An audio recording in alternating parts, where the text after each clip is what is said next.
नाशाय विनाशाय श्री कृष्णाय वयं नमः।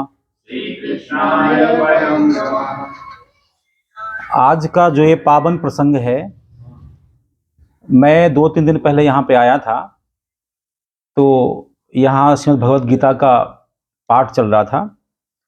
तो मेरे मन में विचार आया कि शायद मैं भी एक दिन अपनी बात यहाँ रखूं। बात रखने से पहले मैं ये बोलना चाहता हूँ आप सभी को कि जैसे दूध रहता है, दूध, तो दूध का अपने आप में एक विशिष्ट स्वाद है, उसे बोलते हैं मधुर बोलते हैं। और बच्चे का जन्म होता है बाद में, और भगवान व्यवस्था करते हैं दूध की पहले से। माने दूध ऐसी एक औषधि है, एक ऐसा अमृत है जिसकी व्यवस्था परमात्मा पहले से कर देते हैं। लेकिन यदि हम उसी दूध में शहद भी मिला दें तो कहीं ना कहीं दूध का प्रभाव बढ़ जाता है। ठीक उसी तरह से जो यहाँ पर श्रीमद् भगवद गीता का पारायण चल रहा है, वह अपने आप में अनूठा है, विशिष्ट है, और मैं कहूँगा वो दूध की तरह मधुर है। लेकिन यदि उस मूल पाठ के साथ में उसकी व्याख्या भी हो जाए तो हम समझते हैं कि उसमें हमने दूध में शहद को मिला दिया। यहां एक बात और समझनी है कि हमारे जो ग्रंथ हैं, आर्ष ग्रंथ हैं, उसके 3 भाग हैं: श्रुति, स्मृति और इतिहास ग्रंथ। तो जो श्रुति जिन्हें कहते हैं, वेद कहते हैं, वेद का प्रत्येक श्लोक मंत्र है। माने मंत्र और श्लोक में अंतर हमें समझना जरूरी, बहुत जरूरी यहां पर। माने जो हम कहते हैं नीति श्लोक, तो नीति श्लोक नरस्याभरणम रूपम रूपस्याभरणम गुणस्याभरणम ज्ञानम ज्ञानस्याभरणम क्षमा, इस प्रकार का। तो ये मंत्र नहीं है, ये श्लोक है। तो श्लोक का भी अपने आप में एक विशिष्ट अर्थ है, समाज के लिए उसका उपयोग है, उसका फायदा है। लेकिन जो मंत्र होता है, हम जब मंत्र का जाप करें, उसका अर्थ समझ में आए ना आए, हमें वो लाभ देता है। जो मंत्र हमारे ऋषियों ने बनाए हैं उसमें ध्वनि विज्ञान को समाहित किया गया है। हम जब विशिष्ट ध्वनि से किसी मंत्र का उच्चारण करते हैं तो उस मंत्र का जो देवता है वह प्रसन्न होता ही होता है। अभी आप सभी ने, सब लोग बुद्धिजीवी लोग यहां विराजमान हैं, आपने देखा होगा कुछ दिन पहले हमने उसमें सुना जी न्यूज में कि महामृत्युंजय मंत्र का और गायत्री मंत्र का प्रयोग किया गया जहां पर पेशेंटों का इलाज चल रहा था।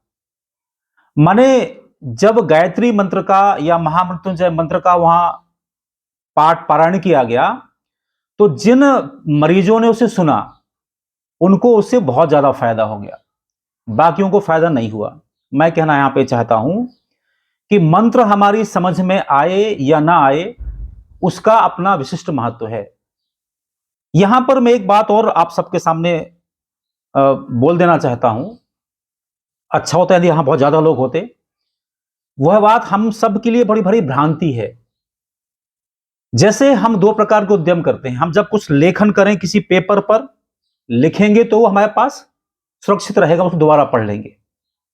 और हम कुछ लेखन कार्य करें किसी नदी की सतह पर, तो लिखते रहेंगे, उसका परिणाम कुछ नहीं होगा।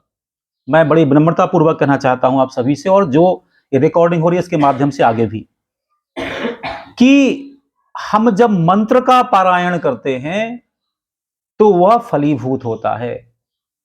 हम जब श्लोक का वाचन करते हैं तो उसका हमें अर्थ समझना पड़ता है। तो हम जब अनुष्ठान करते हैं, हम जिन्हें मंत्र कहते हैं, उन मंत्र का पारायण हमें लाभकारी होता है। तो बड़ी खुशी की बात यहां पर यह हुई कि जैसे हम लोग अनेक जो सज्जन लोग हैं वो करवाते हैं, अपना ये गरुड़ पुराण कराते हैं। तो गरुड़ पुराण, चूंकि आप क्षमा करेंगे, गरुड़ पुराण के जो मंत्र हैं वो श्लोक हैं, वो श्लोक है, मंत्र नहीं है। माने गरुड़ पुराण का उसका वाचन के साथ उसका जो उसका अर्थ है, यदि वो नहीं हो रहा तो कोई फायदा नहीं हो रहा हम लोगों को। लेकिन जो भगवत गीता है उसका अर्थ हो तो कहनी क्या है, पर बिना अर्थ के भी जो श्रीमद् भगवत गीता है वो फलदायी है। यहां पर मैं अध्याय 2 के कुछ बातें आपके सामने रखना चाहता हूं। चूंकि जो अध्याय 2 है उसमें भगवत गीता में जो श्लोक दिए गए हैं उन्हीं के माध्यम से जो ये प्रसंग है यहां पर, जो हर घर में जन्म हो ना हो लेकिन ये तो घटना होती होती है, तो जो हम जिस एक शोक के वातावरण में यहां विराजमान है, तो उसके लिए यह जो अध्याय नंबर 2 है यह बहुत जरूरी है। यहां पर एक बात मैं और कह देना चाहता हूं, जो ये भ्रांति है हमारे समाज में कि यदि हमारे घर में कोई ऐसी घटना हो गई है तो हम पूजा नहीं करेंगे, पाठ नहीं करेंगे, भगवान से दूर रहेंगे। मैं क्षमा मांगते हुए आपसे विनम्र प्रार्थना करता हूं कि जिस समय आपके ऊपर विशिष्ट कोई बड़ा संकट आया है तब भगवान के पास बैठने की आवश्यकता है। तो ऐसे अवसरों पर जैसे जो ये सब नीतियों की विधान क्यों होता, ये विधान इसलिए ही हो रहा है कि सारा का सारा परिवार जो शोक मग्न है वह परमात्मा के सानिध्य बैठे और उस बात को समझे कि यथार्थ क्या है। तो यहां पर मैंने कुछ श्लोक चुने हुए हैं इस अध्याय नंबर 2 के। यहां पर मैं एक बात और बता देना चाहता हूं आपसे, ये जो मैं बोल रहा हूं ये मेरा पारायण नहीं है, माने ये पाठ नहीं है, अनुष्ठान नहीं है, केवल उसका व्याख्या है। और मैं एक बात बड़ी निर्भीकता पूर्वक बिना संकोच के बोल देना चाहता हूं कि मुझे संस्कृत नहीं आती, पर मेरा एक बात का दृढ़ विश्वास है कि मैंने जो श्रीमद् भगवत गीता है उसके 12-13 महापुरुषों के मैंने वो पढ़े हैं, उनके जो उनके व्याख्यान है वो मैंने पढ़े हुए। तो मुझे बात स्पष्ट है कि भगवत गीता चाहती क्या है। समस्या हमारे यहां यह है कि जितने महापुरुषों ने उसकी व्याख्या की है सभी ने भगवत गीता के साथ साथ अपनी भावनाएं भी जोड़ दी हैं।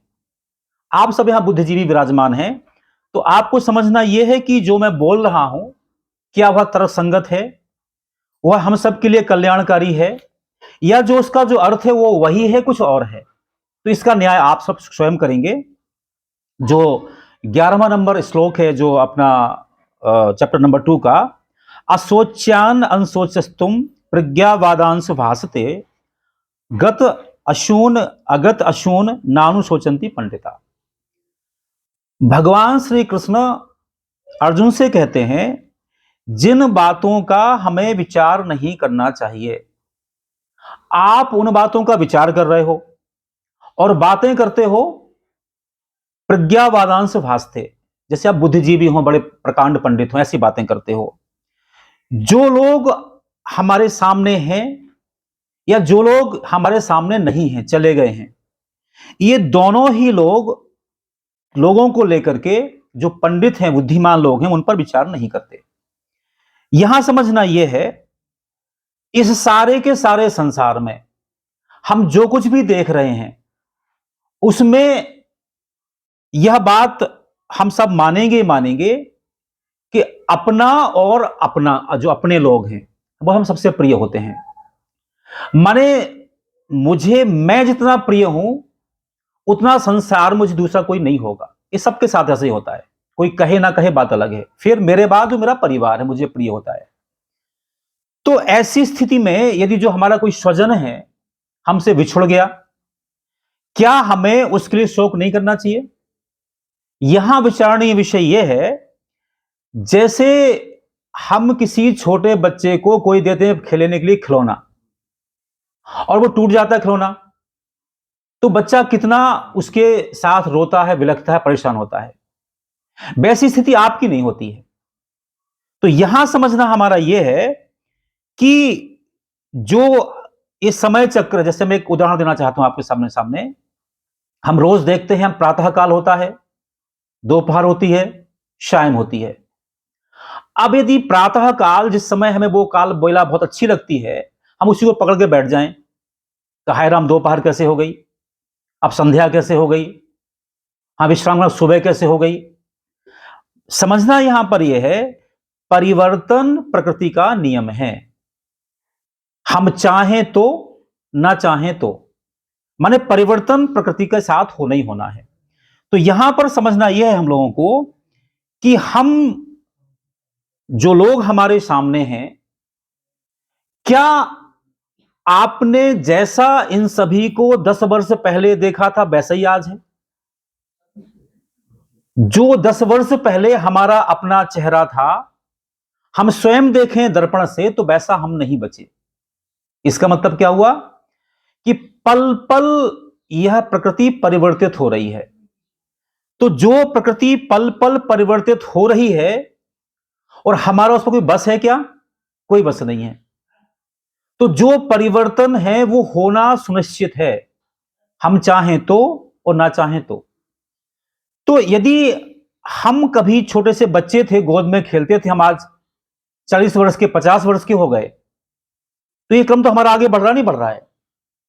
और एक बात और है, यदि ये परिवर्तन ना हो तो यहां का सौंदर्य खत्म हो जाए। यदि केवल सवेरा हो, दोपहर ना हो, संध्या ना हो, तो कैसा हाल हो जाए। अभी आपने देखा कुछ दिन पहले ठंडी थी, वो ठंडी ही बनी रहती हमेशा, तो क्या हाल होता। माने परिवर्तन प्रकृति का शाश्वत सिद्धांत है। इसीलिए जो लोग समझदार हैं, जो लोग बुद्धिजीवी लोग हैं, वो इस परिवर्तन को लेकर दुखी नहीं होते।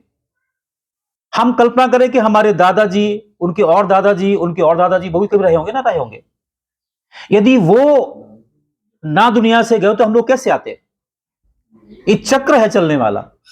तो हमें समझना यहां पे चाहिए कि निश्चित रूप से हम जिनके आशीर्वाद से हम पले बढ़े आगे, हम उनका सानिध्य पा रहे थे, आज वो हमारे बीच नहीं है, तो दुख तो होगा ही होगा हमें। लेकिन इस परिवर्तन को हम इतने दुखी ना हो कि अब हम क्या करें। हम ये देखें, जो परिवर्तन घटित घटित हुआ है, तो आगे कुछ नए अंकुरण भी तो हो रहे हैं। नहीं तो यहां ये श्लोक का मतलब यह है कि जो यह परिवर्तन हुआ है, यह परिवर्तन शाश्वत है। इस परिवर्तन को लेकर हमें दुखी होने की आवश्यकता बिल्कुल नहीं है।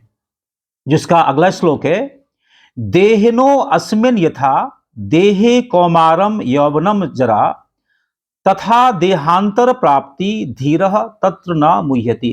माने जो हमारा शरीर है, उसकी बाल्यावस्था होना है, उसकी युवावस्था होना है, उसकी वृद्धावस्था होना है।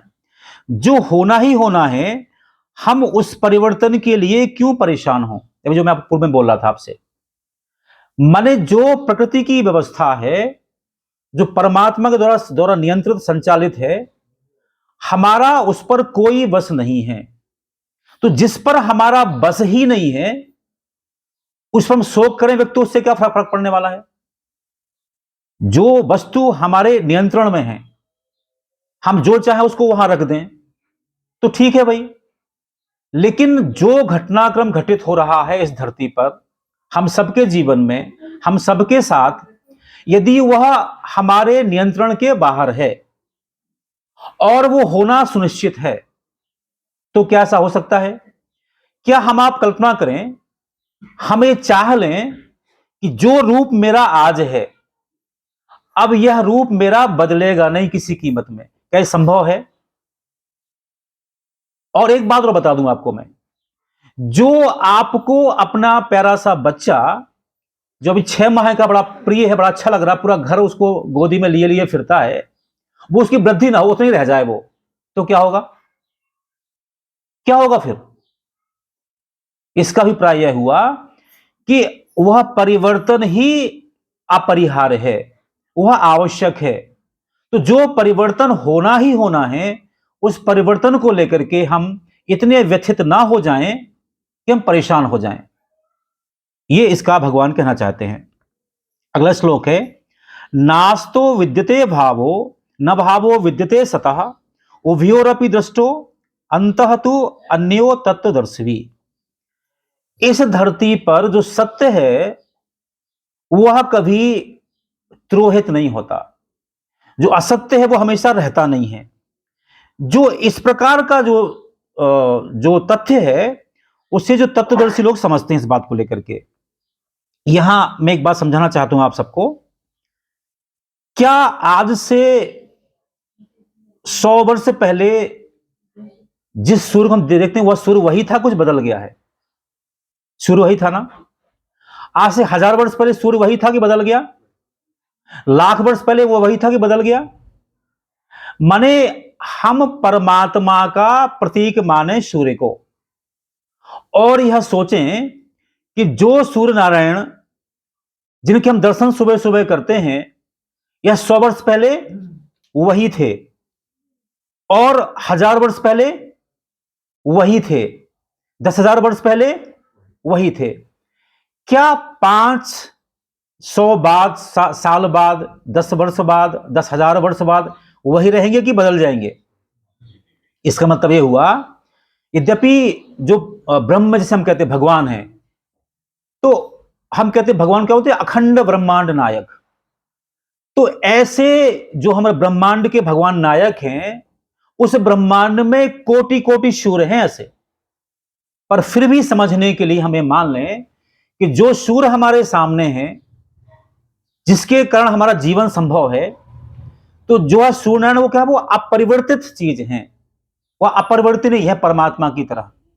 लेकिन क्या 10 वर्ष पहले जो वनस्पतियां थी वही 100 वर्ष पहले थी, वही 1000 वर्ष पहले थी? ऐसा तो नहीं होगा। अभी भयंकर आंधी आई कुछ दिन पहले, बहुत सारे पेड़ टूट गए। टूटे नहीं तो वो गिर जाएंगे, सड़ जाएंगे, परेशान हो जाएंगे। क्या जो पेड़ आज हैं, जो सारा जो प्रकृति है, यही रहने वाली है आज से 100 साल बाद? बदल जाएगी माने। तो समझना यहां पर अपना यह है कि जो सूर्य भगवान को हमें मान लें कि सूर्य भगवान ब्रह्म का प्रतीक है, जो अपरिवर्तनीय है, वो नहीं बदलते। लेकिन उनके साथ साथ जो हमें देख रहे हैं, आज से 50 वर्ष पहले जो नौगांव ऐसी था क्या जैसा हम अभी देख रहे हैं? जहां हम लोग बैठे, यहां पर जंगल होगा, आज यहां पर घर बन गए हैं। क्या यह स्थिति आज से 1000 वर्ष बाद रहने वाली है? पता नहीं भूकंप आ जाए, पता नहीं क्या हो जाए। तो ये जो प्रकृति है यह परिवर्तनशील है, जो ब्रह्म है वो अपरिवर्तनीय है। यह जो तत्वदर्शी लोग हैं इस बात को भली प्रकार समझते हैं। जो अगला श्लोक भगवान कहते हैं, न जायते म्रियते वा कदाचिन नायम भूत्वा भविता वा न भूयः अजो नित्यम शाश्वतो अयम पुराणो न हन्यते हन्यमाने शरीरे। यह आत्मा किसी काल में ना तो जन्मता है ना ही मरता है, ना यह उत्पन्न होकर फिर से पैदा होता है, क्योंकि यह अजन्मा है, नित्य है, शाश्वत है, पुरातन है। शरीर के मरने पर भी यह मरता नहीं है। अब हमें समझना चाहिए, जो स्वजन हमारे अपने सामने थे कभी, क्या वो अभी भी हैं? निश्चित रूप से हैं। शरीर का परिवर्तन हो गया है। मैं एक उदाहरण देना चाहता हूं आप सबके सामने। हमारी माताएं बहनें सोने को पहनती हैं, तो अभी आपने सोने को पहना अपने हाथ में, उसके कोई आभूषण का जो भी नाम है, कंगन नाम उसके रूप में, आपका मन भर गया कि ये हमें पसंद नहीं है, इसका हमें कुछ और बनवाना है, इसको हार बनवाना है, वो बनवा लिया आपने। फिर आपका मन किया, हम तो इससे मन भर गया हमारा, सोना हमारा वही, हम इससे कुछ और बनाना चाहते हैं। माने एक ही सोने को लेकर के सुनार के पास आपने हर बार उसका रूप बदलवा लिया। क्या सोना बदला? क्या माने सोना अपरिवर्तनीय है, वह नहीं बदला। बदला क्या? उसका रूप बदल गया, उसको हम आभूषण कहते हैं। कभी वो कंगन था, कभी वो हार बन गया, कभी कर्णफूल बन गया। हम मिट्टी को देखते हैं, उसी मिट्टी से सुराही बनती है, घड़ा बनता है, कुल्हड़ बनता है, पता नहीं क्या क्या बन जाता है, पर मिट्टी तो वही है ना। तो हमें समझना यहां पर यह है कि जो जीवात्मा है, हमारी ऐसी मान्यता है, हमारा जो वेद कहता है, अयम आत्मा ब्रह्म, मेरा जो मेरा आत्मा है वो भगवान है। फिर आप कौन है? तत्त्वमसि, आप भी वही हैं। ये सब लोग कौन है? सब लोग सर्वम खलविदं ब्रह्म ईश्वरः सर्वभूतानां हृदय से अर्जुन तिष्ठति। माने सारे प्राणियों में एक ही परमात्मा का अंश है। यहां समझने के लिए हम समझे, दिखाओ कैसे है। यहां मैं एक उदाहरण देना चाहता हूं आपको। अभी कैसे पता आपको लाइट है? लाइट अभी है कि नहीं है? कैसे पता?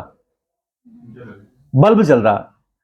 हम कहें हम लाइट की फोटो दिखाओ खींच के, लाइट लाइट है कि नहीं है, ये पॉसिबल है क्या?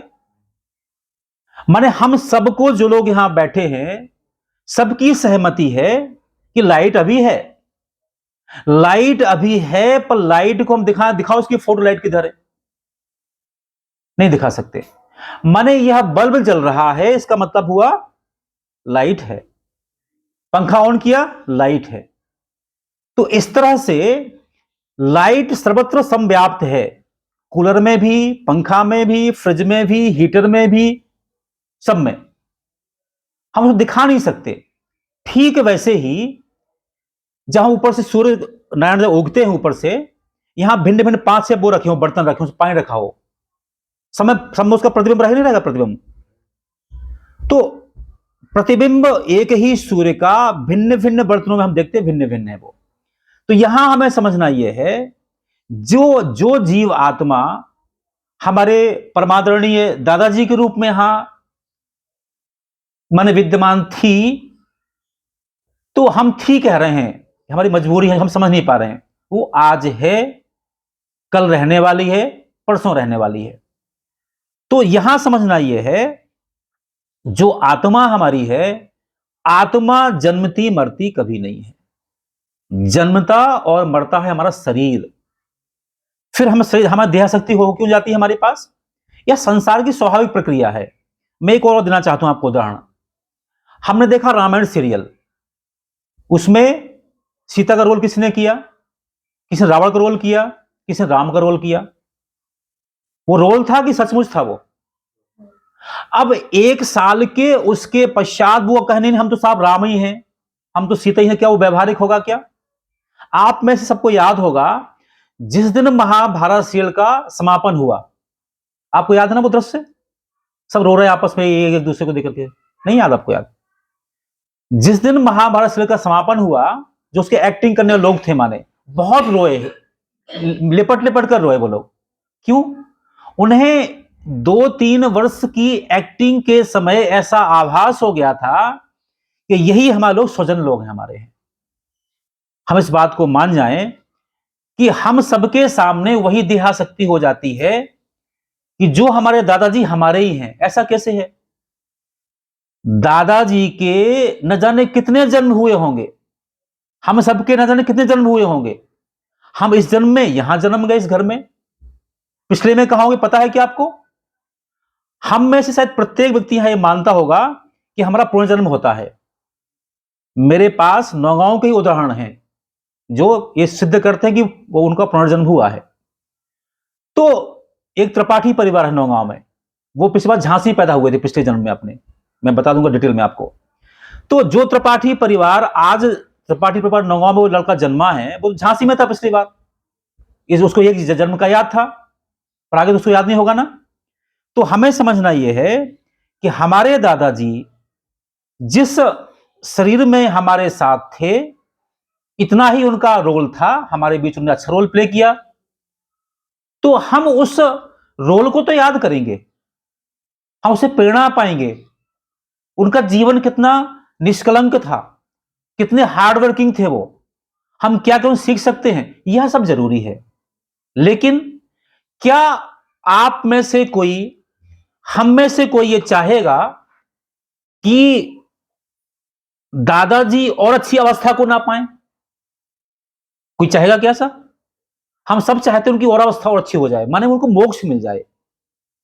तो यदि हम उनके शुभचिंतक हैं, हम उनका भला चाहते हैं, तो हमें उनके मोक्ष की कामना करना पड़ेगी, उनके कल्याण की कामना करना पड़ेगी। और हम सब चिल्लाते रहे यहां, तो माने प्रेम होना स्वाभाविक, हम मनुष्य हैं, हम भगवान नहीं है। तो जो हमें देहाशक्ति होना स्वाभाविक बात है, लेकिन हम यह भी चाहते हैं उनका परम कल्याण हो, और हम तो ये चाहते हैं कि उनका मोक्ष ही हो जाए। यहां एक बात समझना, और मोक्ष और इसमें पुनर्जन्म में अंतर क्या होता है? आप सबने जाके कभी ना कभी, वहां भी आप गए थे प्रयाग, वहां गंगा का आपने देखा और उनका मिलन देखा आपने। तो जहां दोनों नदियां मिलती हैं आपस में, वो काफी दूर तक दिखता है कि मिलता हुआ दिखता है, दोनों रंग चिन्ह चेंज दे दिखते हैं, उसके बाद फिर दोनों रंग एक हो जाते हैं। गंगा का नाम है, जब गंगा ऊपर से उतरती है ना हिमालय, उसका नाम भागीरथी बोलते हैं उसको। एक है अलकनंदा। तो जिस समय भागीरथी में अलकनंदा मिलती है, वो उसमें आत्मसात हो जाती है। क्यों? उसमें कोई मलिनता नहीं है उसमें। तो जब हमारी आत्मा यहां भिन्न प्रकार रोल प्ले करके वह यह शरीर त्यागती है, और यदि वह एकदम निर्मल है, उसका मोक्ष होना ही होना है। जैसा कि मुझे जानकारी है दादाजी के बारे में, जिन्होंने 4-4 घंटे सुबह शाम भगवान की उपासना की हो, क्या कोई कोई उन्हें मैल रहा होगा? तो उनका मोक्ष 100% है। तो यहां समझना अपन को यह है कि हम सब आज यहां बैठे हुए हैं उनके मोक्ष की कामना के लिए, तो उनको मोक्ष पक्का मिलने वाला है। अगला एक श्लोक भगवान कहते हैं, बासांसि जीर्णानि यथा विहाय नवानि गृह्णाति नरो पराणि तथा शरीराणि गृह्णाति जीर्णा नयाति संयाति नवानि देहि। जिस प्रकार से हम लोग क्या करते हैं, वासांसि जीर्णा यथा विहाय, जिस प्रकार से हम सारे मनुष्य पुराने कपड़ों को त्याग करके नए कपड़े पहनते हैं, उसी प्रकार से शरीर क्या करता है, पुरानी देह को त्याग करके नई देह धारण करता है। आप मुझे बताइए, हम में से क्या कोई ऐसा व्यक्ति है जो नए कपड़े पहनने पर प्रसन्न ना होता हो? सब प्रसन्न होते हैं। जो हमें हमारा वस्त्र आज हम बहुत महंगा लाए खरीद करके हमें बड़ा प्रिय है, लेकिन यही हम रोज पहनते रहेंगे, 1 दिन 2 दिन 4 दिन 5 दिन 10 दिन, क्या होगा? इससे हम ऊब भी जाएंगे, हमारा मन भी भर जाएगा, और हम चाहेंगे हमें नया कोई वस्त्र मिल जाए। ठीक वैसे ही जो हम अब ये आप जो यहां ज्यादा लोग बैठे हुए हैं, जितनी देहाशक्ति एक बच्चे को होती है, एक युवा व्यक्ति को होती है, तुलनात्मक रूप से इन बुजुर्गों को कम होती है। क्यों? क्योंकि इनको लग गया पता कि ये देह हमारे काम की बची नहीं, अब काहे को ढोते फिर रहे इसको। अभी 18 तारीख को जैन धर्म के मुनि विद्यासागर जी, हम उसे अच्छा कहें ना कहें आपकी मर्जी, एक उनके यहां कहते संथाराप कहते उसको, देह त्याग। माने वो कहते हैं ये जो शरीर हमारा है, हम अपने हाथ से अपने मुंह की मक्खियां नहीं हटा पा रहे, हम चल नहीं पा रहे, फिर नहीं पा रहे, बैठ नहीं पा रहे, इसे हम क्यों ढोएं? उन्होंने 3 दिन का व्रत किया, अपने आप का निर्माण कर लिया। आप मुझे बताइए, हमारे दादाजी हमारे बीच रहते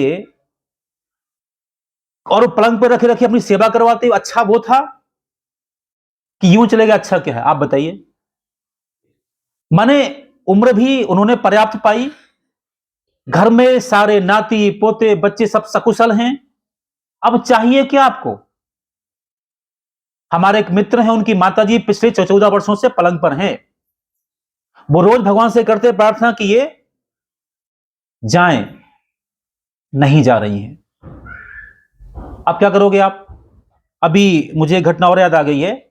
3-4 दिन पहले नगर के हमारे नगांव के बहुत अच्छे सज्जन हैं, कोई वो लगभग 80 वर्ष के वो बुजुर्ग हैं, वो मेरे घर में आए, बोले मैं आज बड़ा व्यथित हूं इसलिए आपके पास आ गया।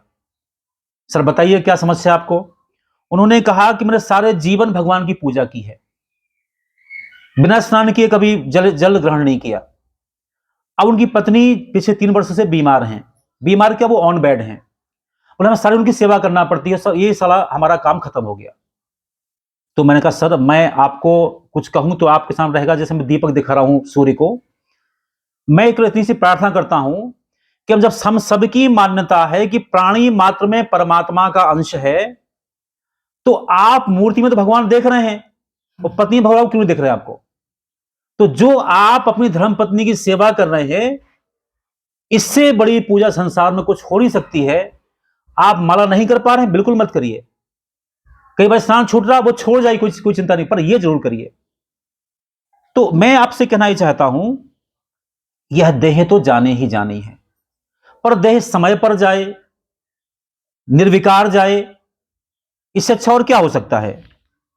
इसमें एक और श्लोक में आगना बोलना चाहता हूं। भगवान कहते हैं, नैनम छिंदंती शस्त्राणि, नैनम दहति पावकः, न चैनम क्लेदयन्त्यापो, न शोष्यति मारुतः। जो हमारी आत्मा है, इस आत्मा को शस्त्र काट नहीं सकते, इसको आग जला नहीं सकती, जल इसको गीला नहीं कर सकता, वायु सुखा नहीं सकती, फिर क्या। माने जो हमारी आत्मा है वो नहीं मरती ना जन्मती है, तो हमें कष्ट जरूर होता है। आप पे बड़ा, जैसे जो हम लोग जब अंत्येष्टि करते हैं, इनको मना करते हैं माताओं बहनों कि आप वहां मत जाओ भाई। हमने जिनको हमेशा प्रणाम किया हो, उनका सम्मान किया हो, उनका मालिश किया हो, और हम उनको दे रहे हो क्या, अग्निदान दे रहे हैं हम लोग, कैसे बर्दाश्त करेंगे उसको। एक धर्म है, उसका नाम पारसी धर्म है। वो लोग ऐसी जो मृत शरीर है उसको रख देते हैं, उसमें कौवा चील खा लेते हैं उसको। कहने का अभिप्राय यह है, यद्यपि शरीर में कुछ बचा नहीं, पर यह हमारा कर्तव्य, हम उसको कैसे हम सब छोड़ सकते हैं उसको। तो यहां मैं फिर से कहना चाहता हूं कि हम देह और आत्मा में अंतर करने के लिए, मैं पुनः समझाना चाहता हूं आपको इस बात को लेकर के, यहां हवा है या नहीं है। माने हवा ना हो तो हम लोग बैठ नहीं पाते। हवा हमारे जीवन का अपरिहार्य अंग है। हम कह दीदी आप फोटो खींचे दिखाओ हवा की, हम कैसे खींचेंगे फोटो। माने हवा हमारे सबके बीच में है, इस बात का हम सबको एहसास है। हम श्वास ले पा रहे हैं, नहीं तो हमें सबको कैसे हो जाता है यहां पे।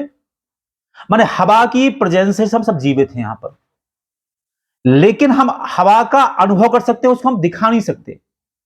ठीक वैसे ही जैसे यहां एक सूर्य की किरण है, हम तलवार से काटें, कटेगी क्या वो। जलाएं आग से जलेगी क्या वो। माने जिस इस पंखे में करंट का प्रवाह हो, हम तोड़ सकते हैं पंखे को, मरोड़ सकते हैं, आग जा सकते हैं, पर उसका जो है ना, उस वायर लगा उसको, उसमें कैसे हटा सकते हैं उसको। ठीक वैसे ही हम सब में जो हमारी आत्मा है, उस आत्मा को कोई कष्ट नहीं होता, कोई सुख दुख नहीं होता उसको। वो सब होता हम सबको शरीर को होता है। माने आत्मा अंदर है, इसलिए हम, माने हमारा जो यंत्र है ना शरीर, वो चल रहा है, अन्यथा वो चलता ही नहीं इस प्रकार का। ये भगवान कहते हैं। अगला श्लोक है, अथ चैनम नित्य जातम नित्य वा मन से मृतम, तथापि त्वम महाबाहो नैनम सोचितम अर्हसि। माने वो कहते हैं कि यदि तुमको लगता है कि नहीं नहीं आत्मा तो मृत्यु जीती है हमेशा, तब भी चिंता क्यों करना। क्यों। जातस्य ही ध्रुवो मृत्यु ध्रुवम जन मृतस्य चा, तस्मात् अपरिहार्यार्थे ना तुम सोचतम अर्हसि। यदि हमने ये मान लिया कि यह आत्मा मरती है और जीवित भी होती है, तो हमें यह भी मानना पड़ेगा कि जो अभी आज हमारा इसका जन्म हुआ है, कल मृत्यु होनी है। यदि मृत्यु हो तो फिर जन्म भी सुनिश्चित है। तो ऐसी स्थिति में हम इसे कैसे मान सकते हैं। माने इसका जन्म और मृत्यु जब सुनिश्चित है, तो हम उसका शोक करने की आवश्यकता बिल्कुल नहीं है। जैसे अभी मैंने आपको उदाहरण दिया कि जो घटनाक्रम घटित होना ही होना है, जिसका जन्म है उसकी मृत्यु निश्चित है, जिसकी मृत्यु उसका जन्म निश्चित है, फिर इसमें क्या शोक करना। पूर्व में भगवान ने कहा कि संसार में ऐसा कोई व्यक्ति नहीं है जो परिवर्तन का समर्थक ना हो। परिवर्तन प्रकृति का अपरिहार्य नियम है। यदि एक ही मौसम हमेशा बना रहे, मौसम परिवर्तित ना हो, हमें पसंद नहीं आएगा।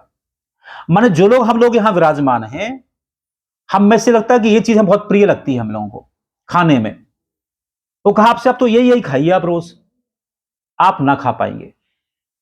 जो कपड़े आज आपने मार्केट से खरीदे आपको बहुत अच्छे लग रहे हैं, बड़े प्रिय लग रहे हैं, नहीं आप तो रोज यही पहनिए, आप उससे बोर हो जाएंगे।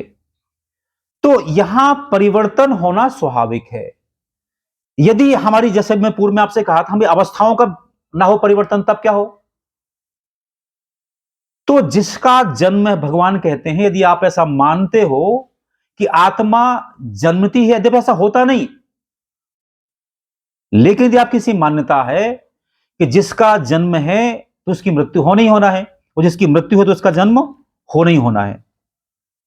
अब यह समझने के लिए भगवान आगे कहते हैं उसी अध्याय में कि यह हम इस अवस्था को पाएं कैसे। उपदेश तो बड़ा आसान है, अभी मैं आपसे बोल रहा था, मेरे आंखों में आंसू आ रहे थे। कहना बड़ा, उपदेश तो कोई भी कर लेता है, ये चल के दिखाओ ये बड़ा कठिन होता है। जिनसे हमारा अटैचमेंट, हम कैसे हम उसको एकदम हटा सकते उसको। तो यहां वो कहते हैं कि यदि हम ऐसी अपनी अवस्था का उच्च स्थिति में लाना चाहते हैं, उसके लिए क्या है? योगस्थः कुरु कर्माणि संगम त्यक्त्वा धनंजय सिद्धि असिद्ध्यो समो भूत्वा समत्वम योग उच्यते। इसका मतलब क्या हुआ? योगस्थः कुरु कर्माणि संगम त्यक्त्वा धनंजय, माने यदि हम उस अवस्था को पाना चाहते हैं जिस अवस्था को पाने के पश्चात हमें सारी चीजें परेशान ना करें, तो हमें क्या करना पड़ेगा? योगस्थः कुरु कर्माणि संगम त्यक्त्वा धनंजय। योगस्थ होकर हमें कोई काम करना पड़ेगा, आसक्ति अनासक्त भाव से काम करना पड़ेगा। सिद्धि असिद्धि समभूत्वा समुत्तम योग उच्यते। प्रायः हम सब देखते हैं, छोटा सा बच्चा हो या हम बड़े लोग हो, जब कभी हमको सिद्धि मिलती है बड़ी प्रसन्नता होती है। हम लोग स्कूल में टीचर हैं, बच्चे के 5 में 5 मार्क आ गए, वो सब दिखाते हैं मेरे भाई मार्क से, बड़ी खुशी होती है, सिद्धि में खुशी होती है, हम सब खुशी होती है। माने हम जो पुरुषार्थ कर रहे हैं और जब हमें पुरुषार्थ के अनुरूप सफलता मिलती है, प्रसन्नता होती है, और विफलता होती है, दुख होता है हम लोगों को। लेकिन ये जो समत्व का भाव है, कभी कभी जीवन में आप मुझे बताइए, क्या सुबह से शाम तक जो आप प्लानिंग करते हो, क्या सारी प्लानिंग आपके मन मुताबिक होती है? जिस दिन हमारे दादाजी की ऐसी घटना हुई, इन जिनको सुबह लगा पता, हो सकता है कोई प्लान होगा कि हम कल झांसी जाना है, चलो कैंसिल हो गया। माने हम सुबह से शाम तक के काम भी अपनी मन मर्जी के नहीं कर पाते, पर जीवन में हम काम कैसे कर सकते हैं? माने जो व्यक्ति केवल 24 घंटे के टाइम टेबल के अनुसार अपने आप को नहीं चला सकता है, वो सारा जीवन कैसे मन चलाएगा? तो हमें समझना यह है कि हमारी सफलता वह भगवान की कृपा पर निर्भर है, और यदि हमारी असफलता हुई है तो वह कहीं ना कहीं परमात्मा का ही इच्छा है। जैसे मैं कोई उदाहरण देना चाहता हूं आपसे, कोई छोटा बच्चा बीमार हो गया और उसकी मां उसे पकड़ करके खिलाती है कड़वी गोली, वो नहीं खाना चाहता, क्या करती है? उसको 2 चांटे ऊपर से मारती है। तो आप मुझे बताइए, क्या मां का वो कोप या कृपा है? माने मां का चांटा मारना भी कृपा है, कोप नहीं है। ठीक वैसे ही यदि हमारे जीवन में कभी ऐसे प्रसंग आते हैं जो हमें पसंद नहीं है, हमें अच्छे नहीं लग रहे हैं, हमें माने कि जिस प्रकार से हमारी मां हमें कड़वी गोली खिलाती है हमारा स्वास्थ्य ठीक करने के लिए, वह जो जगत पिता है, जो जगत मां है, उसने भी यदि हमें कोई दंड दिया है तो उसके पीछे कुछ हित छुपा होगा। एक बात मैं और बता दूं आपको, ऐसे अनेक प्रसंग जीवन में आए होंगे जब आपने ऐसा अनुभव किया हो कि जो काम आप नहीं चाहते थे करना और वो ऐसा हो गया, लेकिन कुछ वर्ष बाद आपको अनुभव हुआ कि वो अभी अच्छा हो गया। माने हम जो चाह रहे थे वो गलत था, पर जो हुआ वो अच्छा हुआ। तो आप ये समझिए, यहां पर एक शब्द है जो भक्ति, इसका बड़ा गलत सलत उसका हम लोग बोले रहते हैं। माने भक्ति माने 100% समर्पण। जैसे छोटा सा बच्चा जो होता है, 6 माह का, 2 माह का, 1 माह का, वो अपनी मां पर 100% क्या होता है? समर्पित होता है। और जब बच्चा की पूरी चिंता मां करती है तो ये चिंता मां को 24 आवर्स होती है कि इसको दूध पिया कि नहीं पिया, दवा खाई कि नहीं खाई, कपड़े कौन से पहनाना है इसको, कौन से सर्दी में, गर्मी में, बरसात कौन से कपड़े पहनाना है। तो आप मुझे बताइए, हम हमारी मर्जी से पहने हुए कपड़ों पर हो सकता है कहीं मफलर लेके ना जाएं, बाहर ठंड लग जाए, लेकिन जब तक हम हमारी मां के संरक्षण में है, क्या हम ठंड लग सकती क्या? तो यही भाव है कि हम उस परमात्मा को अपनी मां माने, अपना पिता माने, और कहें कि सब इच्छा हमें स्वीकार है।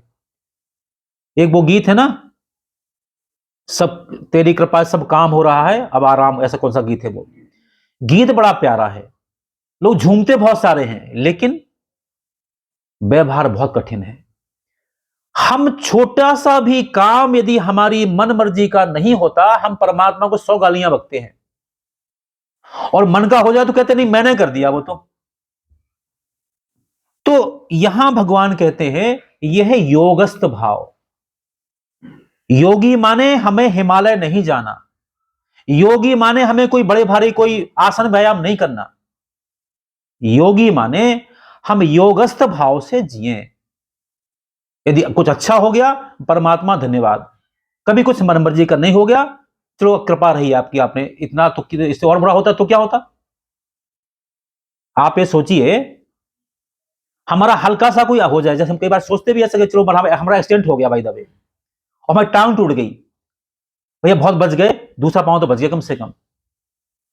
तो यही भाव है कि यदि हमारे जीवन में कभी कोई प्रतिकूलता होती है, तो हमें ऐसा भाव देखना चाहिए।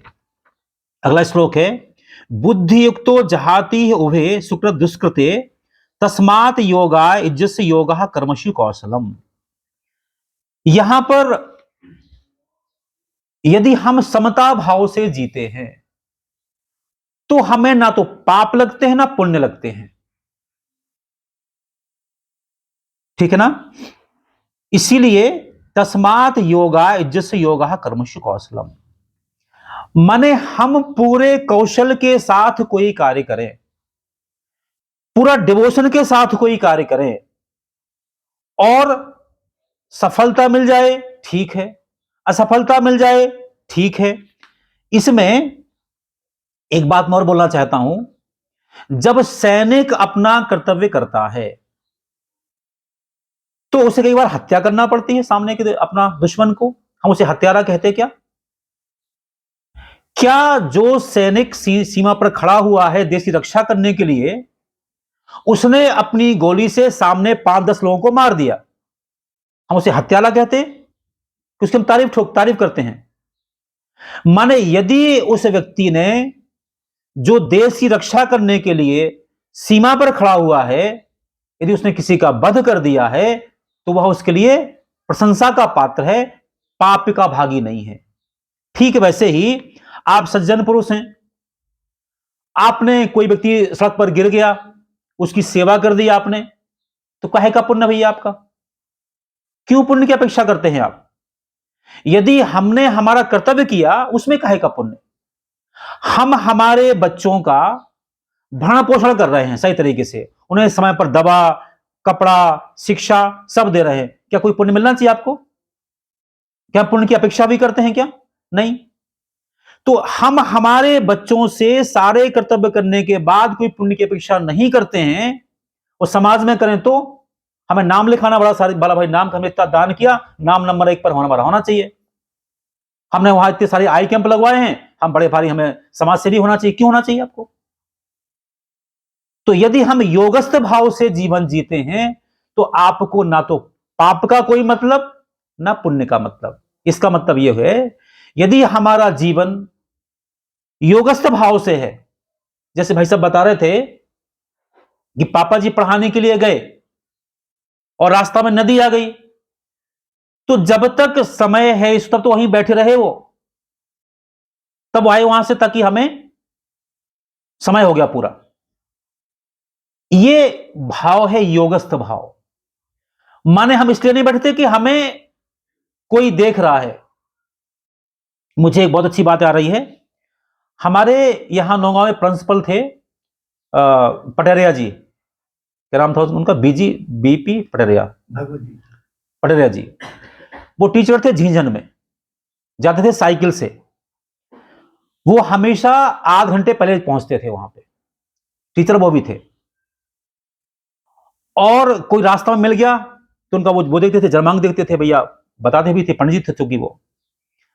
तो यदि वह झींझन पहुंचे आध घंटे बाद, तो उन्हें आधा छुट्टी ली, पढ़ाया पूरा, और पहले पहुंच गए और बच्चे मिल गए तो पढ़ने बैठ जाओ। तो उनके प्रिंसिपल ने एक बार कहा कि हम आपको देखते हैं कि यदि आप एक माह में 2 दिन लेट हो गए तो बाकी दिन तो पहले पहले आते हैं यहां पर, जी क्या को लेते आप ये हाफ डे मांगते हो। उन्होंने कहा कि हम आपके एहसान पर नहीं दबना चाहते, इसलिए हाफ डे ले रहे हैं, और भगवान से डरते हैं इसलिए हम बच्चों को पढ़ा रहे हैं। माने हाफ डे लिया जिनका भाग जाए यहां से, इसलिए पढ़ा रहे हैं। यह है योगस्थ भाव। मैं कहना यहां पे चाहता हूं, ऐसा कोई व्यक्ति जो योगस्थ भाव में जी रहा है, उसे ना तो कोई पाप है ना पुण्य है। यदि वो व्यक्ति आध घंटे लेट पहुंचा एक महीने में 2 बार, उसे पाप लगा क्या? नहीं। बाकी जल्दी पहुंचे उसे पुण्य मिला क्या? नहीं। और यदि पुण्य की अपेक्षा की तो फिर पाप भी ले लो। तो समझना, भगवान ये कहते हैं, बुद्धि युक्तो जहाती उभय सुकृत दुष्कृते। यदि हम बुद्धि से युक्त होकर के अपने कर्तव्य का पालन करते हैं तो पाप पुण्य हमें लगने वाले हैं नहीं। ऐसी निश्चल आत्माएं, कोई पाप पुण्य उनको नहीं है जीवन में। माने हम इस बात को, भगवान झूठ बोलते नहीं है। गीता क्या है? भगवान की वाणी है, इसका हर श्लोक मंत्र है। तो इसलिए हम ये माने कि वह निश्चित रूप से मोक्ष को प्राप्त हुए होंगे। अगला श्लोक है, कर्मजम बुद्धियुक्ता ही फलम त्यक्त्वा मनीषिणः जन्म बंध विनुर्मुक्ता पदम गच्छन्ति अनामयाम। ये लिखा हुआ है, कर्मजम बुद्धियुक्ता ही फलम त्यक्त्वा मनीषिणः। माने हम पूरे मनोयोग से अपने जीवन में कर्तव्य का पालन करें, और साथ में क्या करें? फलम त्यक्त्वा मनीषिणः। माने मनीषीगण वो हैं, अच्छे लोग समाज में वो हैं जो अपने कर्तव्य का पूरा पालन करने के बाद भी फल की अपेक्षा नहीं करते। यहां एक बात बहुत कई बार परेशानी पैदा करती है। क्या आज तक कोई ऐसा विद्यार्थी आपको मिला, हम चाहे पास हो जाए फेल, हम तो चलो पेपर दे रहे, माने पूरी निष्ठा के बाद, पढ़ने के बाद भी कोई घटना दुर्घटना हो जाए, वो अलग बात है। कोई किसान मिला कि साहब कोई पैदा हो रहा तो हम तो खेती उगा रहे, नहीं। माने हर एक विद्यार्थी इसलिए पढ़ता है, उसे अच्छे नंबर चाहिए। हर एक किसान इसलिए काम करता है, उसको अच्छी फसल चाहिए है। माने हम कर्म के फल के एकदम हटके नहीं हो सकते, हमें चाहिए। लेकिन समझना यहां पर यह है, यदि हमारी फसल पर पूरी मेहनत करने के बाद जब खड़ी फसल थी हमारी, उसमें ओला पाला पड़ गए, तो किसान क्या खेती करना बंद करता क्या? ठीक वैसे ही यदि हम हमारे कर्तव्यों को निष्ठापूर्वक पालन करते हैं और कभी कोई प्रतिकूलता पैदा हो गई तो हम उसको बंद नहीं करते, तो जो लोग ऐसा जीवन जीते हैं उन्हें क्या मिलता है? पदम गच्छन्ति अनामयम। यहां पर एक बात और है कि हम हमारे जीवन में कई बार ऐसे काम देखते हैं कि काम हमसे हो कैसे गया, तो हमसे होना नहीं चाहिए था। ऐसा आप सबने अनुभव किया होगा। हमारे जीवन में ऐसे अनेक प्रसंग आते हैं कि जो काम हमसे एकदम लगता था कैसे होगा, संभव कैसे होगा, वो काम हो गया। माने कहीं ना कहीं उसमें परमात्मा की कृपा हम उस समय अनुभव करते हैं। और कई बार क्या होता है, जो काम हम आसानी से कर सकते हैं, कठिन है ही नहीं, वो काम आप नहीं कर पाते हो। मतलब मैं जो बार बार कह रहा हूं, बिना परमात्मा की कृपा के कुछ भी नहीं होता। यहां पर जो अर्जुन थे उनके बारे में कितना वो बहादुर थे, सबको पता ही है माने। लेकिन वही अर्जुन को जब कृष्ण ने कहा कि इन गोपियों को लेके जाओ, और उन्हें लूट लिया भीलों ने, वो पूरा प्रसंग पता है आपको। एक वो लाइन आती ना, विलन लूटी क्या गोपिका, वही अर्जुन वही बाण। माने व्यक्ति वही है, सब कुछ होने के बाद भी आप कुछ नहीं कर पाए। तो हमें समझना यह है कि यदि आज हमारे हाथों से समाज में कुछ अच्छा हो रहा है, तो वह हमारी कोई बहुत बड़ी भूमिका उसमें नहीं है। यदि हमारी भूमिका हो तो वह हमें से होता रहता। हम और बड़े प्रसंग में देखते हम लोग, राष्ट्रीय स्तर पर हो चाहे कहीं हो, क्या वर्तमान में नरेंद्र मोदी से कोई अच्छा व्यक्ति तो कोई नहीं है क्या? दसों लोग अच्छे होंगे, पर वो श्रेय किसे मिलना था? उन्हें श्रेय मिलना था। अरुण जेटली जी मेरी जानकारी में इस धरती पर ऐसे व्यक्ति थे कि उनका कोई तुलना नहीं है उनकी निष्ठा का। उन्होंने अपने नौकरों के बच्चों को भी वहां पढ़ाया जहां खुद के बच्चे पढ़ने गए, सारा खर्चा उन्होंने किया। कैसा आपको ऐसा कोई एक भी नाम आपको पता है क्या? नहीं। उनका जीवन चला गया, उन्हें श्रेय नहीं मिला। तो यदि जितना भगवान ने हमें लिखा उतना मिलने वाला हमारे जीवन में। यहां कुल मिला की बात इतनी सी है, कर्मजम बुद्धियुक्ता ही फलम त्यक्त्वा मनीषिणा जन्म बंध विनिर्मुक्ता पदम गच्छन्ति अनामयम्। मोक्ष उन्हें मिलता है जो सारे जीवन अपने कर्तव्यों का निर्वहन निष्ठापूर्वक करते हैं और उसके सारे के जो परिणाम पर भगवान पर छोड़ देते हैं। हमने पूरा काम किया, निष्ठापूर्वक काम किया, यदि परिणाम हमारी मनमर्जी का नहीं आया तो भगवान आप जानो, हमने कहां गलती करी, हम बता दो आप। तो ऐसा जो जीवन जीते हैं उनको निश्चित रूप से मोक्ष की प्राप्ति होती है। अगला श्लोक है, अनन्यास चिंत्यन्तो माम ये जना पर्युपास्ते तेषाम नित्याभियुक्ता नाम योग क्षेमम वहाम्यहम्। ये भगवान प्रॉमिस करते हैं आप सबको, हम सबको। क्या? अनन्यास चिंत्यन्तो माम ये जना पर्युपास्ते। यहां मैं एक बात और बड़ी विनम्रता पूर्वक बोलना चाहता हूं। अनेक प्रकार की भ्रांतियां हमारे समाज में व्याप्त हैं। भ्रांतियां कैसे हो जाती हैं? हमने कहीं सुना था, हम उसको बात को आगे बढ़ते जाते हैं। यहां भ्रांति यह है, अनन्यास चिंत्यन्तो माम ये जना पर्युपास्ते। अनेक बार लोग इसका अर्थ निकालते हैं कि हम सारे दिन भगवान को राम राम राम राम राम करते रहे। माने ऐसा नहीं है। आप कल्पना करिए, जितने धरती पर लोग हैं सब लोग यदि माला लेके बैठ जाएं, हमारे वस्त्र, हमारा अन्न कहां से आएगा? आप बताइए, संभव है क्या ये? तो इसका फिर मतलब क्या हुआ? भगवान कहते हैं जो अनन्य भाव से मेरा चिंतन करता है तेषाम नित्याभियुक्ता नाम योग क्षेमम वहाम्यहम्। ऐसे व्यक्ति का लोक परलोक मैं ठीक कर देता हूं। अब यहां समस्या क्या, हम सब माला पकड़ के बैठ जाएं क्या? बिल्कुल नहीं। माने हम हमारे जीवन में जो काम कर रहे हैं, क्या हम उस काम को परमात्मा का काम मानकर कर रहे हैं?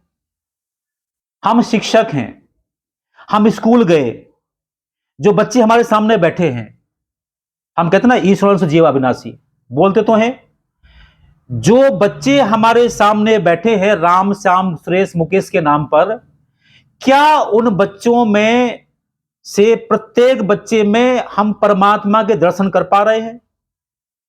जिस समय जो बच्चे हमारे सामने बैठे हैं, यदि प्रत्येक बच्चे में परमात्मा दर्शन हो जाए, क्या फिर मैं बेईमानी कर सकता हूं? यदि हम प्रत्येक बच्चे को परमात्मा की प्रतिमा मान के पढ़ाने का प्रयास करेंगे कि परमात्मा ने मुझे कितना बड़ा काम सौंपा है, तो मैं भगवान के रूप को शिक्षा दे रहा हूं। यह है अनन्यास चिंतयन्तो। मैं किसान हूं, मैं डॉक्टर हूं, क्या डॉक्टर होने के बाद मैं प्रत्येक पेशेंट में उस परमात्मा का देखता हूं, मैं दर्द की सेवा करना हूं?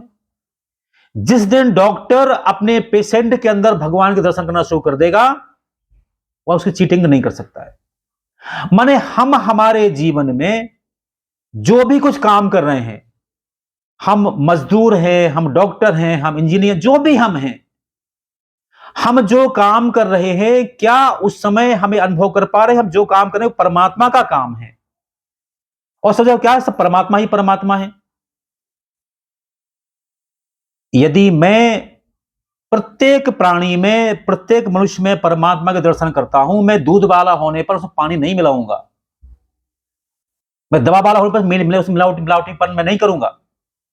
तो यहां भाव क्या है भगवान का, कि हम हमारे जीवन में जो भी काम कर रहे हैं, हमारी माताएं बहनें हैं, जिस दिन आप अपने रसोई घर में प्रसाद बनाएंगे, हम जो प्रसाद बनाए भगवान के लिए प्रसाद बन रहा है हमारा, जो परिवार में कोई बच्चा है, बड़े सब भगवान की प्रतिमाएं हैं, फिर क्या होगा? घर में क्या भक्ष्य भक्ष्य बन सकता है क्या? नहीं। तो हम जीवन में जो काम कर रहे हैं, आप जैसे मैंने उनसे कहा जो मेरे पास आए थे सज्जन, कि यदि यही भाव हमारे मन में आ जाए कि हम जो भी काम कर रहे हैं वह सारा काम परमात्मा का है, परमात्मा के लिए है, हर जीव में परमात्मा है, तो ऐसी स्थिति में भगवान क्या कहते हैं, अनन्यास चिंतयन्तो माम ये जना परुपास्ते तेषाम नित्याभियुक्ता नाम योगक्षेम महाम्यहम्। माने जो मनुष्य भगवान का प्रतिपल चिंतन करते हुए अपने कर्तव्य का परिपालन करता है, तेषाम नित्याभियुक्ता नाम योग क्षेमम बहाम्यम। भगवान कहते हैं हम आपका लोग भी ठीक करेंगे और लोग भी ठीक करेंगे। इससे बड़ा और प्रॉमिस क्या हो सकता है? और जो आज का मैं अंतिम श्लोक बोलना चाहता हूं, एक समस्या होती है हमारे साथ, बहुत बड़ी होती है कि हमें भगवान, कोई बहुत बड़ा भगवान का हमें कोई मंत्र नहीं आ रहा, अनुष्ठान करना भगवान का नहीं आ रहा, हमारे पास संसाधन नहीं है, उनके पास संसाधन बहुत सारे हैं। तो भगवान कहते हैं पत्रम पुष्पम फलम तोयम यो मे भक्त्या प्रयच्छति तदहम भक्ति प्रथम अस्नामि प्रयतात्मनः। माने यह बात भगवान की कही हुई बात है, किसी व्यक्ति की कही हुई बात नहीं है। भगवान कहते हैं यदि आपको बड़े बड़े मंत्र नहीं आते, कोई टेंशन नहीं, कोई संसाधन नहीं है, कोई टेंशन नहीं। क्या आप तुलसी पत्र है समर्पित करने के लिए? पत्रम नहीं सर, तुलसी नहीं है। कोई फूल है क्या? पुष्पम। कोई फल है क्या? चलो कुछ भी नहीं है, जल तो होगा। माने यदि हम पूर्ण मनोयोग से परमात्मा को जल अर्पित कर देते हैं, यही पूजा पर्याप्त है।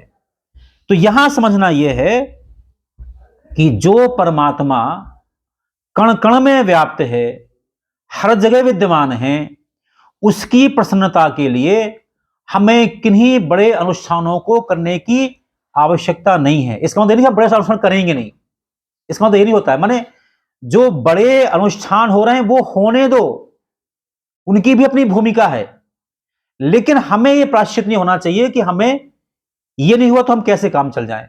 सबरी के पास डिग्री कौन सी थी, कौन सी बड़ी, कोई उनके पास कोई उपाधि थी, या कौन सी बड़ा उनका कोई उनके शुद्धि वो थी, माने नहीं थी ना।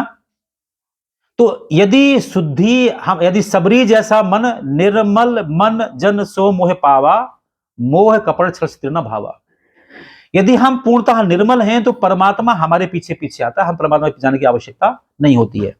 मैं कुल मिला के आज बोलना यह चाहता हूं, जो मैंने पूर्व में आपसे कहा कि मेरा मन किया कि जो भगवद गीता का यहां पर पारायण हो रहा है वह अपने आप में अद्भुत है, अनूठा है।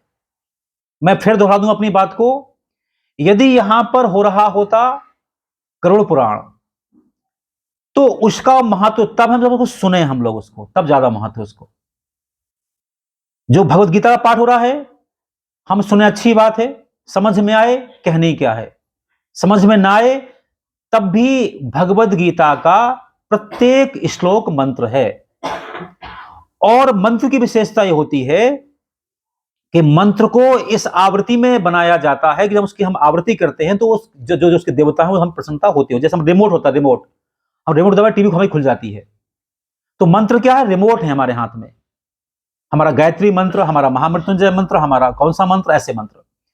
तो मैं आज यहां पर इतनी सी बात कहना चाहता हूं, इस अध्याय दूसरे के माध्यम से। प्रथम बात तो मैंने पूर्व में आपसे कहा था